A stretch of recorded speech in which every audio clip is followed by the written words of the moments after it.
हम महामारी के उस वक्त में पहुंच चुके हैं जहां जन्म की किलकारियों से ज्यादा मौत की चीखें सुनाई दे रही है। 90s के बाद की जनरेशन, उनके लिए इससे भयानक और कुछ नहीं है। साल 2020 से शुरू हुआ कोरोना का ये साल बदलने के साथ और भी भयंकर होता जा रहा है। ऐसे में लोग कह सकते हैं कि वे अपने लाइफ के सबसे बुरे वक्त का सामना कर रहे हैं। पर वाकई में कोरोना का समय सबसे बुरा साल है, क्योंकि वैज्ञानिकों ने इस बात को पूरी तरीके से मानने से इनकार कर दिया है कि ये धरती पर जीवन पनपने के बाद का सबसे बुरा वक्त नहीं है। तो फिर सबसे बुरा साल कौन सा था? क्या वो जब यूरोप का सामना 1346 में ब्लैक डेथ से हुआ था, जिसने यूरोप की आधी से ज्यादा आबादी का सफाया कर दिया था? जी नहीं, वैज्ञानिकों ने बताया है कि धरती ने अपना सबसे बुरा साल सदियों पहले 536 ईस्वी में जिया था। साल 536 ईस्वी में यूरोप के आसमान में अचानक काले काले बादल छाने लगे। ये बादल इतने ज्यादा घने थे कि सूरज की रोशनी भी नहीं आ रही थी। इसका नतीजा ये रहा कि दिन और रात का फर्क पता नहीं चलता था। शुरुआत में तो लोगों को कुछ समझ नहीं आ रहा था, पर उस समय लोग कर भी क्या सकते थे। देखते ही देखते बादल पूरे यूरोप में छा गए और गर्मियों के मौसम में भी तापमान माइनस में चला गया। यूरोप के साथ साथ अफ्रीका, चीन में भी इसी तरीके के बादल छा गए और वहाँ पर भी तापमान एकदम से गिर गया। ये रेशमी बादल यूरोप के आसमान में 18 महीने तक रहे।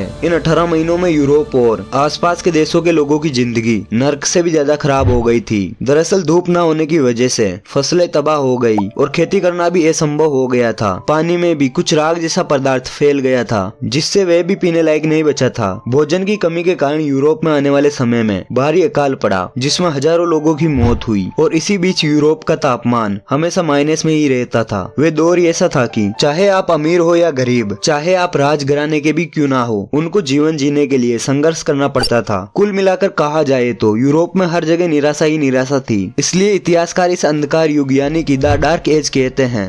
536 ईस्वी में जब विज्ञान इतना विकसित नहीं था, इस मौसम में अचानक आए इस बदलाव का कारण समझा नहीं जा सकता था। अब वैज्ञानिक बताते हैं कि 536 ईस्वी में जो हुआ उसका असर लंबे समय तक उत्तरी गोलार्ध पर रहा था। कई सालों तक इस पर कोई शोध नहीं हुआ, लेकिन 1900 के बाद के वक्त में आए वैज्ञानिकों ने 536 ईस्वी में हुए मौसमी बदलाव पर रिसर्च करना शुरू किया। जब एक टीम ने शोध किया जिसमें ये पता चला कि साल 2036 ईस्वी में उत्तरी गोलार्ध के आइलैंड में एक प्रलयकारी ज्वालामुखी विस्फोट हुआ था। इसके बाद धरती पर 540 ईस्वी और 547 ईस्वी में भी ऐसे ही ज्वालामुखी फटे थे, जिसका असर धरती के मौसम पर हुआ। वैज्ञानिकों को इस बात का सबूत आज से करीब 4 साल पहले ग्रीनलैंड और अंटार्कटिका के बर्फ के कोर में मिला। रिसर्च टीम के अनुसार जब एक ज्वालामुखी फटता है तो ये सल्फर और अन्य पदार्थों को एटमॉस्फेयर में छोड़ता है। ये वे पदार्थ होते हैं जो पहले ही मौजूद होते हैं और विस्फोट के बाद अचानक वातावरण में इनकी मात्रा बढ़ जाती है। वायु में इन पदार्थों की मात्रा ज्यादा होने से धुंध जमा हो जाती है, जो सूरज की रोशनी को धरती पर आने से रोक देती है। अगर हवा में इन पदार्थों की मात्रा बहुत ज्यादा हो जाती है तो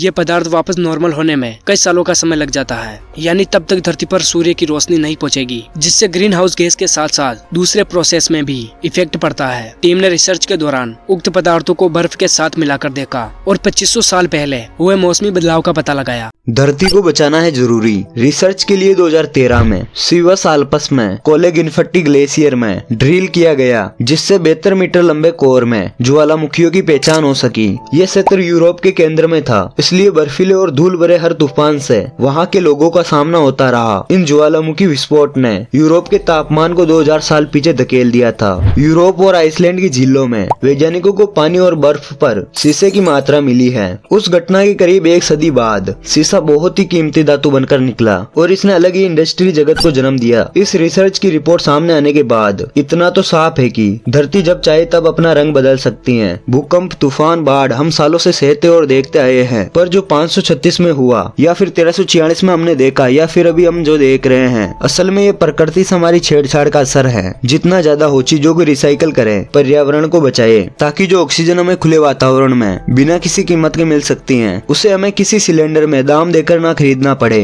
और साथ ही एक उम्मीद भी रखे कि आप धरती के सबसे बुरे साल को नहीं जी रहे हैं।